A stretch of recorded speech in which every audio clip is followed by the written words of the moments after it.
నా దగ్గరకు వస్తే ప్రమాణ స్వీకారం ఏదో కానిచ్చేద్దాం. ముందే చెప్తున్నానబ్బా, నాకైతే నేను ఎవరికి సపోర్ట్ కాదు, మీ మాట కోసం ఎదురు చూస్తా ఉంటా.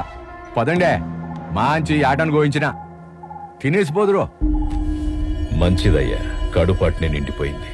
నేను మళ్ళీ కలుస్తా.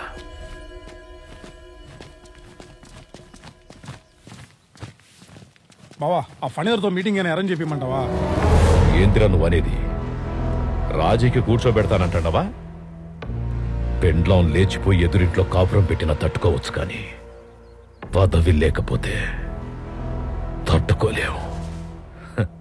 రాజకీయం కదా, రాజీ పడలేము. నాకేం చేయాలో బాగా తెలుసు, కానీ ముందు బండిది. అట్నే బావా.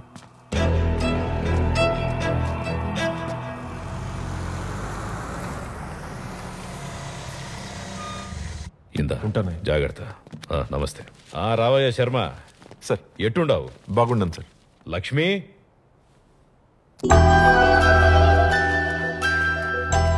లక్ష్మి, బాగున్నావా? లక్ష్మిని జాగ్రత్తగా చూసుకో. ఓ 10 రోజులు నేను ఢిల్లీకి పోతుండా. అయ్యో, నాకు చెప్పాలా సార్? అలవాటేగా నాకు. ఎప్పటిలాగా ప్రాణం కన్నా ఎక్కువగా చూసుకుంటాను. వెళ్దాం లక్ష్మి. ఓకే, ఉంటాను సార్. అట్నే.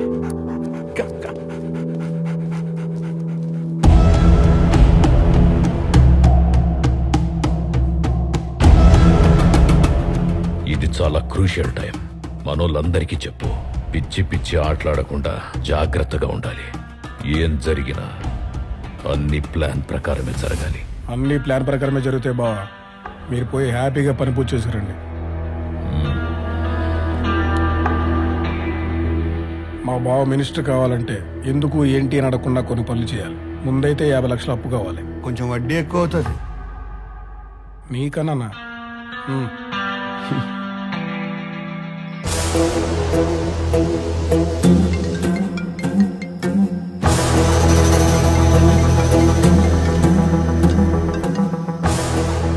హలో, ఒకరిని చంపాలి. ఎంత అవుతుంది? 1 కోటి అవుతుంది. ఎవరికి అనుమానం రాకుండా పని పూర్తి చేసినావు అనుకో, 2 కోట్లు ఇస్తాను. 2 కోట్ల? ఫోటో పంపుతున్నాను, చూడు. ఓకే.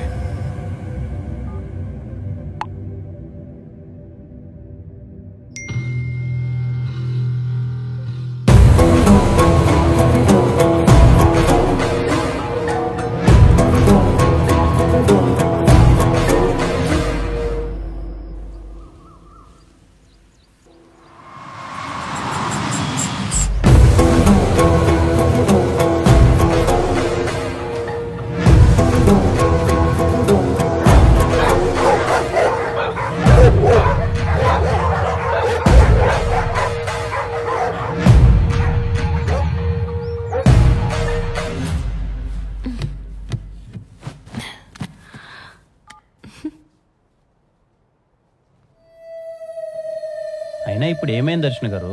మీరు చేసిన వీడియోకి 100 కమెంట్లు వచ్చాయి తెలుసా మీకు? అందులో ఒక 50 మంది మీకోసమే చూసినట్టున్నారు. అబ్బో, ఫ్యాన్స్. ఏదో లేండి, మీ కుక్కలు ఉన్నట్టు నాకు మనుషులు. వెటకారమా? అవును. ఇదిగో దర్శన, యూట్యూబ్ కి కావాల్సింది మంచి కాదు, సెన్సేషన్. ఇప్పుడు నీ వీడియోస్ అన్ని చూసిన షాపింగ్ మాల్లో ఫిష్ ని కాళ్ళు కొరికే వీడియో పెడితే ఏంటికి చూస్తారు చెప్పు? అంటే ఒకవేళ అది కూడా చూడాలంటే ఆ కాళ్ళు ఎవరివి అనేది ముఖ్యం. మీ కాళ్ళు అయితే చూస్తారా శర్మ గారు? అబ్బా ఆపు విష్ణు, కాస్త అర్థమయ్యేలా చెప్తారా శర్మ గారు? చెప్తాను, సింపుల్ గా చెప్తాను నీకు. యూట్యూబ్ కి 2 సూత్రాలు. ఒకటి, పెట్టే కంటెంట్ అయినా షాకింగ్ గా ఉండాలి, లేకపోతే నువ్వైనా సెలబ్రిటీ అయి ఉండాలి. ఇప్పటికిప్పుడు నేనెలా సెలబ్రిటీ అయిపోతాను? అది కరెక్టే. మన దగ్గర ఉన్న టైంలో ఈజీగా క్రేజ్ రావాలంటే ఉన్నది ఒకే ఒక్క దారి. నువ్వు ఊను, నేను చూసుకుంటాను. శర్మ గారు, నేను అంటాను, నన్ను జాయిన్ చేసుకోండి. నువ్వు లేకుండా మేమేమి చేయలేం బా. ఐ లైక్ యూ శర్మ గారు.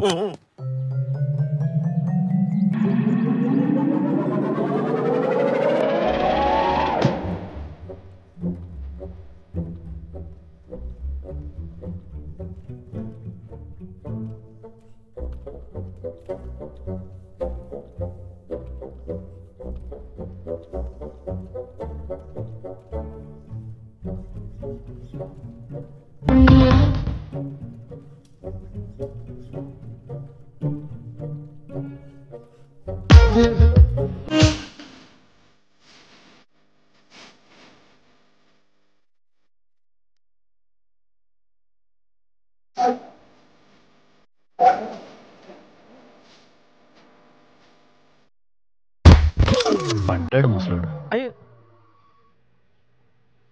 పోయాడా? ఆడు చూడు.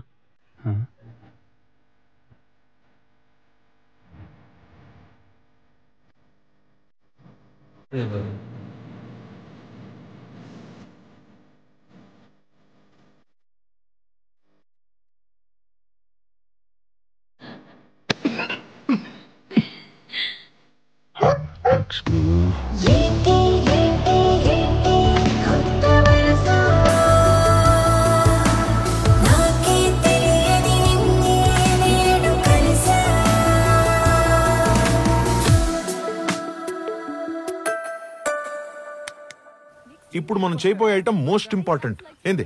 జాగ్రత్తగా లాగు. అట్టా ఎట్టా ఉండదు, తుక్కు లేసిపోద్దు. మీకెందుకు, జాగ్రత్తగా నేను లాగుతాగా. కానీ గుడ్.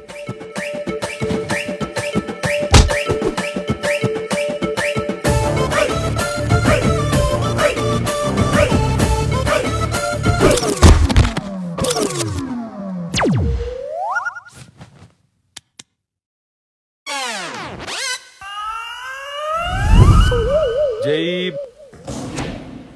శర్మ గారు, ఏం కాదండి, డాక్టర్ చెప్పారు కదా. తీసుకొస్తాను. బాగానే శర్మ గారు, ఇది నేను పెడతానుగా. Do it properly. నో జాగ్రత్త. మీరు ఎక్కువ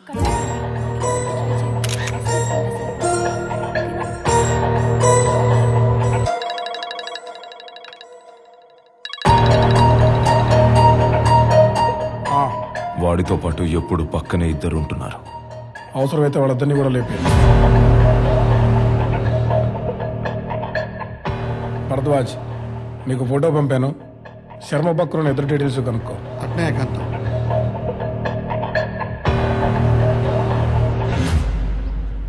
గుండెకి స్టంట్ వేయించుకోవాల్సిన వయసులో ఈ స్టంట్లో అవసరం ఆయనకి. కావాలని లాగలేదు కదా. అయ్యో, నేను కావాలని ఎందుకు లాతో దర్శన గారు, తను కావాలన్నాడు కాబట్టే లాగాను. అయినా ఏ స్టెప్ ఎవరు వేయాలో వాళ్ళే వేయాలి. ఎవడు పడితే వాళ్ళు వేస్తే ఇదిగో ఇలాగే ఉంటది. ఏమీ కాదు కదా. ఏం కాదులే దర్శన గారు, 4 రోజుల్లో వచ్చేస్తాడని డాక్టర్ గారు చెప్పారు కదా. అయినా మీరు నాలా అందరి గురించి ఆలోచించడం నాకే నచ్చట్లే. ఎన్నిసార్లు చెప్పాలమ్మా నీకు, అర్థం కదా. ముందు ఎంత ఇస్తావు ఎంత ఇచ్చేదేందయ్యా, నా దగ్గర తెలిసి అడుగుతుండవు. పెట్టుకో. దర్శన గారు, మీరు వెళ్ళండి, మళ్ళీ కలుస్తాం. ఓకే.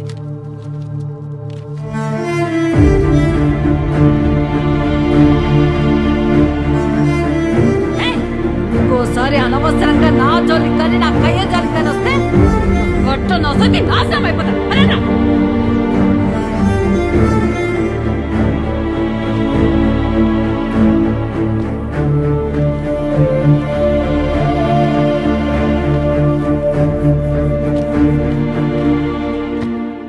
ఏమైందమ్మా? ఏదో పని మీద వచ్చినట్టుంటే నేనేమన్నా చేయగలనేమో అని. మాది పక్కనే కమ్మకండుగా నాయన. పింఛన్ ఆఫీసులో పనుండి వచ్చిన. నా బట్టలు ఆ కాగితం తీసుకురా, ఈ కాగితం తీసుకురా అని రోజు తిప్పుతానే ఉండారు నాయన. నాకే లేదు నాకుడు బెల్లం, ఆడికెక్కడ తెచ్చేది గోకుడు బెల్లం అని డబ్బులు అడుగుతా ఉండాడయ్యా బట్ట. ఎవరికి చెప్పుకునేది, యాడికి పోయేది? రండమ్మా, నాకు తెలిసిన వాళ్ళు ఉన్నారు, నేను చేసి పెడతాను పని. రండి.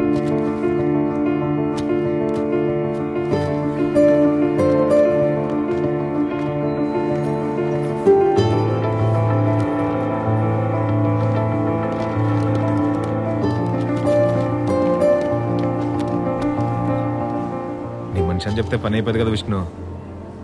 చెప్పకపోయినా అవ్వాలన్నా, అది మీ బాధ్యత. ఇలా పని మీద వచ్చేవాళ్ళు బయట చాలా మంది ఉన్నారు, కొంచెం చూసుకోండి.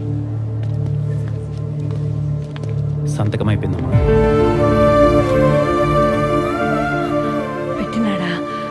ఈ 3 అక్షరాల సంతకం కోసం తిండి తిప్పలు లేకుండా ఎన్నాళ్ళు తిరిగినా తెలిసినా నాయన.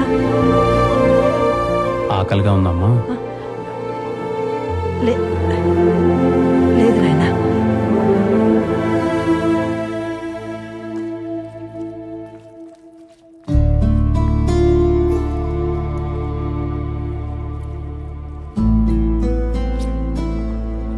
మరి పింఛన్ డబ్బులతో తిని బతికే పరిస్థితి అమ్మా మీది. అంటే కయ్య కాలువ లాంటిది ఏం లేదు. ఎందుకు లేదయ్యా, చాలా ఉండదు నాయనా. ఆ కయ్య కోసం చాలా మందితో రచ్చలు కూడా ఆడినా. ఆ తర్వాత కొడుకులకు రాసిచ్చిన. వాళ్ళతో రచ్చాడలేం కదయ్యా. నాకు 4 కొడుకులు, 4. అదేటో అందరిళ్ళల్లో నేను అడ్డైపోయినానైనా. ఏంటికి లేవాళ్ళకి అడ్డమని కయ్య కడ షెడ్లో ఉంటుండా. ఇప్పుడు అక్కడ కూడా అడ్డమైపోయినా. అదెందో డెవలప్మెంట్ చేస్తా ఉండారట. అక్కడి నుంచి కూడా పొమ్మని వాళ్ళు ఇష్టం వచ్చినట్టు మాట్లాడుతూ ఉండారు. ఇక్కడ మనసు కష్టమయ్యేది ఒక్కటే. ఓ తల్లికి ఇంత జరుగుతూ ఉంటే ఊళ్ళో ఒక్కరంటే ఒక్కరు కూడా వాళ్ళ సంప మీద కొట్టి మీరు తల్లికి చేసేది అన్యాయం రా, తప్పురా అని అడిగేటోళ్ళే లేరు. అంతేలే కలికాలం.